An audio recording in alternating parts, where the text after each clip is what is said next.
அப்பா இன்னைக்கு ஃபாதர்ஸ் டே, அதான் உன்னை பார்த்துட்டு போலான்னு வந்தேன். ஃபாதர் டேன்னு சர்ச்சுக்கு போயிட்டு வந்துட்டியா? சர்ச்சிக்கா? ஃபாதர் டேன்னா ஃபாதர் அங்கே தான் இருப்பாங்க, சர்ச்சில் தான் இருப்பாங்க. ஃபாதர்ஸ் டேனா தந்தையர் தினம். சர்ச்சுக்கு நான் எதுக்குப்பா போகணும்? ஃபாதர்ஸ் டே அதுவுமா சாப்பிடாம கொள்ளாம உன்ட்ட ஆசீர்வாதம் வாங்கலான்னு வந்தேன் பத்தியா?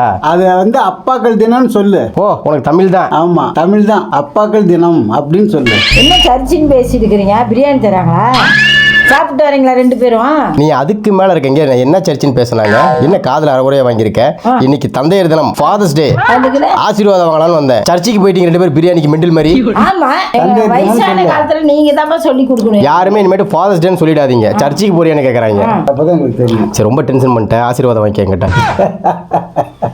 நான் ஆசீர்வாதம் பண்ணுவேன். சரி, மேலே ஏறி நில்லுப்பா, தொப்பை போட்டிருக்கு, குனிய முடியாது. சும்மா மேலே ஏறி நில்லு, ஆசீர்வாதம் வாங்கிக்கிறேன். சரி போடா.